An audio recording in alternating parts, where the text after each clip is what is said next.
दोस्तों एंड नमस्ते, welcome back to my channel.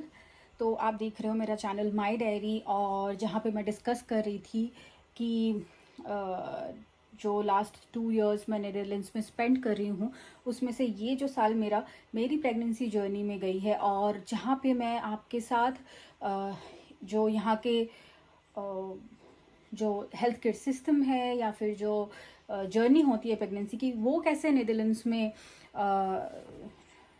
Treat किया जाता है या फिर वो कैसे आप स्पेंड करोगे, उसके बारे में डिस्कस करूँगी।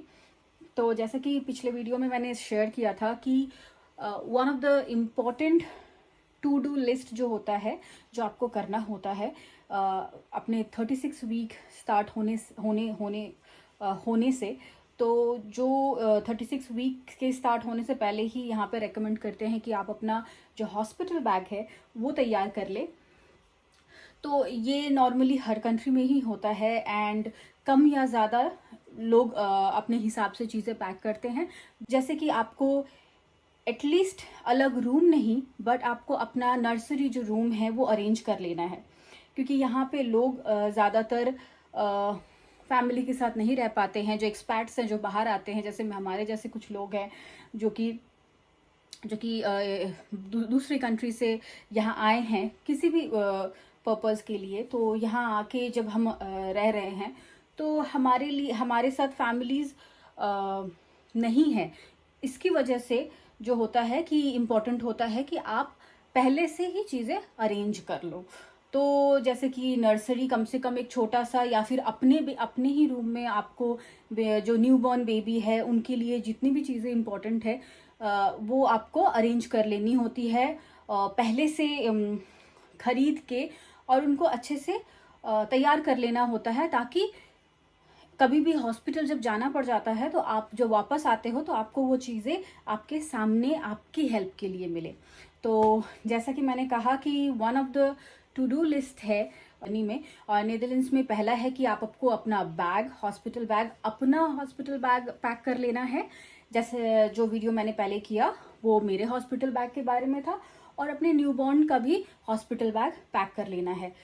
Although there are few things जो आपको हॉस्पिटल से प्रोवाइड किए जाएंगी, जैसे मुझे लगता है कि डाइपर्स एंड वेट वाइप्स, ये सारी चीज़ें मिल जाती हैं, लेकिन आपको अपनी तरफ से रेडी रहना है। तो सबसे पहला चीज़ जो बहुत इम्पॉर्टेंट है वो है कि आपके पास एक कंफर्टेबल बैग होना चाहिए, अपने लिए भी बेबी के लिए भी। तो मैंने ये बैग ऑर्डर किया था अमेज़न से, और ये बैग एक्चुअली तो डाइपर बैग है, जो कि आप बाहर जब जाते हो, जब आप ट्रैवल करते हो या फिर आप बेबी को लेके निकलते हो, यहाँ पे आप बेबी को घुमाने ले जा सकते हो। अगर आप वॉक पे जाते हो तो भी आप ले जा सकते हो स्ट्रॉलर में करके। तो उसके लिए ये बैग्स यहाँ पे मैंने देखा कि बहुत रिकमेंडेड है, तो मैंने यही बैग लिया, और मैंने इसी में पैक कर लेती हूँ, अलग से और कोई बैग लेने की ज़रूरत नहीं है। काफ़ी स्पेशियस ये बैग है अमेज़न का यहाँ का, और इसमें आपकी सारी यूज़फुल चीज़ें आ जाएंगी। There are so many compartments की हर एक के लिए स्पेसिफिक कंपार्टमेंट है, और ये बैग मैं अभी से लेके नेक्स्ट 2 इयर्स तक यूज़ कर सकती हूँ। ट्रस्ट मी, आप 2 इयर्स तक यूज़ कर सकते हो। अपनी बेबी की सारी चीज़ें आप इसमें पैक कर सकते हो। तो ये जो बैग है, ये आप ऐसा बैग अगर आपको मिले तो आप ज़रूर ले लीजिए। सेकंड जो इम्पॉर्टेंट चीज़ है, मोस्ट इम्पॉर्टेंट, वो मैं आपको सबसे लास्ट में दिखाऊंगी, क्योंकि वो बहुत इम्पॉर्टेंट है, और उसके बगैर शायद आपको अपने न्यूबॉर्न को घर ले जाने को ना दिया जाए। तो वो मैं आपको सबसे लास्ट में दिखाऊंगी, और अगर आप तो प्लीज़ पूरा वीडियो देखिएगा, और आपको पता चल जाएगा कि वो सेकंड चीज़ क्या है जो कि सबसे ज़्यादा इम्पॉर्टेंट है। नेक्स्ट है कुछ कपड़े आपको साथ में अपने रखने होंगे। तो मैंने 2-3 जो सेट हैं वो वनसीज रखे हैं। यहाँ पे यही वनसीज आते हैं, तो यही लेना था, मैंने ये वनसीज खरीदे हैं। तो क्योंकि ड्यू डेट अगस्त की है, तो समर यहाँ पे रहेगा होपफुली, तो उसकी वजह से मैंने हर टाइप का लिया। मुझे समझ नहीं आ रहा था, तो मैंने मैंने ये फुल में ऐसे सारे ड्रेसेस लिए हैं, 1, 2 और 3। तो आप भी ऐसे 2-3 पैक कर लीजिएगा अपने साथ। उसके साथ कुछ पजामाज, तो दो पजामा मैंने 2 लिया है, ज़्यादा नहीं 2। तो ये 2 पजामाज ले लिए हैं मैंने। और ये सारे मैंने साइजेस देख लिए थे, तो साइजेस मैंने यहाँ पे 56 साइजेस के मिलते हैं न्यूबॉर्न के लिए। आपको 0 to 2 मंथ या 0 to 1 मंथ का मिलेगा, तो वो आप ज़रूर ले लीजिएगा। 2 हैट लिया मैंने, तो ये 2 हैट पता नहीं क्यों मैं कॉम्बिनेशन सारा नहीं कर पाई। बॉडी सूट्स मैंने कुछ ऐसे बॉडी सूट्स लिए थे, तो ये है, ये बॉडी सूट लिया एक, और 2, ज़्यादा नहीं, मैंने 2 बॉडी सूट लिया है, एक वो और एक थोड़ा सा मोटा ऐसा। 2 पेयर मोजे ये रहे, cute 2 pairs of socks. And receiving blanket जो होता है, रिसीविंग ब्लैंकेट यहाँ पे बहुत ज़रूरी है कि आप जब बेबी को रिसीव कर रहे हो तो आपके पास ब्लैंकेट होना चाहिए। तो एक ये इस साइज़ में, गर्मी की वजह से मैंने एक ये ब्लैंकेट लिया है। सो ये एक रिसीविंग ब्लैंकेट आप ले सकते हो। एंड इनके यहाँ पे नीदरलैंड्स में पर्टिकुलर रिसीविंग ब्लैंकेट हैं, वो कैसे दिखते हैं मैं आपको बताती हूँ। तो ऐसे रिसीविंग ब्लैंकेट्स यहाँ पे मिलते हैं विद दिस हेड कैप। ये रिसीविंग ब्लैंकेट है, तो ये मैंने लिया था। फिर मैंने देखा कि शायद अगस्त में इतनी ठंड ना हो, तो उसकी वजह से ये अगर ना यूज़ करे हॉस्पिटल में तो थोड़ा पतला ये वाला। देन आपको बेबी वाइप्स, जैसे कि मैंने कहा हो सकता है हॉस्पिटल में प्रोवाइड करे स्टिल बेबी वाइप्स। तो ये मैंने 0 परफ्यूम, नॉर्मली यहाँ पे जितने भी बेबी वाइप्स है वो 0% परफ्यूम वाले ही है, तो वो अच्छे होते हैं। तो आप 0% परफ्यूम वाले बेबी वाइप्स ले लीजिए।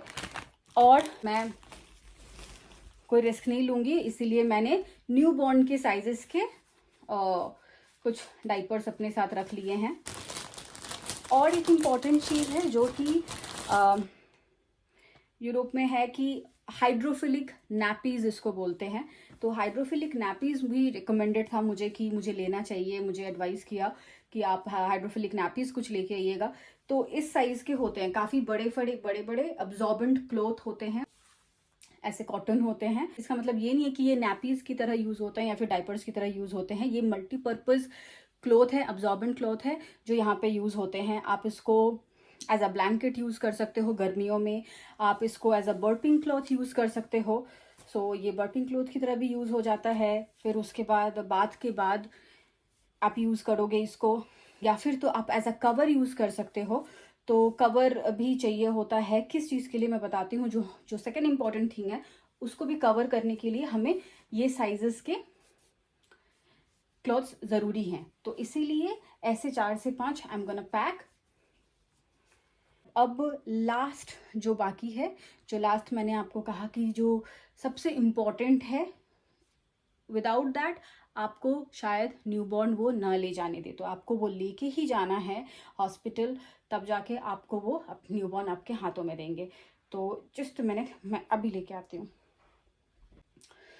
तो जो सेकेंड इम्पॉर्टेंट चीज़ है वो है ये दोस्तों, ये मैक्सिकोजी, इसको मैक्सिकोजी कहते हैं। एंड ये जो है एक्चुअली कार सीट जो आपको लेके जाना है हॉस्पिटल, क्योंकि आप जब बेबी को घर लेके आओगे न्यूबॉर्न तो आपको इसी में लेके आना है। इंडिया में जैसे मैंने देखा है कि आप बेबी को गोद में लेके आ सकते हो, वो यहाँ पे अलाउड नहीं है। आप बेबी को जब लेके आओगे तो आपको इसी में लेके आना है, क्योंकि इनका है कि चांसेस ऑफ इन्फेक्शन रहते हैं उस टाइम पे। तो इस इधर उधर ना करके अगर आप इसमें पर्टिकुलर इसको अच्छे से अगर आप लेके जाते हो तो इसमें एक और पतला सा ब्लैंकेट डाल दो, और फिर उसके बाद बेबी को इसमें अच्छे से विद द बेल्ट सिक्योर करके आप कार सीट पे इसको यूज़ करना है, आपको फिक्स करना है और कार सीट पे फिक्स करके लेके आना है। तो ये हमारी गाड़ी में रहेगा, इसको हम कार में फिक्स कर देने वाले हैं। और फिर बाद में जब आपको बेबी को वॉक पे लेके जाना है या कहीं भी लेके जाना है तो इसी में आपको उसके स्ट्रॉलर पे करके, ये स्ट्रॉलर के साथ फिक्स हो जाता है, तो स्ट्रॉलर में फिक्स करके आप इसके साथ बेबी को कहीं पे भी ले जा सकते हो। यही थे सारे इम्पोर्टेंट टू डू लिस्ट। और आपको या फिर तो कहें कि आपको हॉस्पिटल बैग में न्यूबॉर्न के लिए क्या पैक करना है। तो आई गेस कि मेरे इस वीडियो से आपको थोड़ा सा भी हेल्प हुआ होगा और आपको समझ में आ गया होगा कि क्या पैक करना है, और मुझे भी यहाँ रहते हुए क्या क्या चीज़ें पैक करनी पड़ रही हैं फॉर द हॉस्पिटल। तो मैं ये सारी चीज़ें अभी झटपट करके बैग में रखने वाली हूँ। तो अगर आपको मेरा वीडियो अच्छा लगा हो, अगर हेल्पफुल लगा हो, इंटरेस्टिंग लगा हो और आपके हेल्प में आएगा, तो डेफिनेटली मेरी वीडियो को लाइक, शेयर एंड सब्सक्राइब करें। मेरा एक ही मोटिव है ये शेयर करने का, क्योंकि मेरे लिए भी एक न्यू एक्सपीरियंस है, एक नया एक्सपीरियंस है। कंट्री, अपने देश से दूर, अपनी फैमिली से दूर जब मैं यहाँ हूँ तो मेरे लिए सारी लर्निंग प्रोसेस है, ये सारा एक लर्निंग प्रोसेस है। और ये लर्निंग प्रोसेस आप के लिए भी यूनिक होगा, इंटरेस्टिंग होगा, और काफ़ी लोगों को, काफ़ी एक्सपर्ट्स को जो यहाँ पे नीदरलैंड्स में हैं उनको हेल्प होगा। तो ज़रूर देखिएगा एंड लाइक कीजिएगा। फिर मिलते हैं, तब तक के लिए टेक केयर, बाय बाय।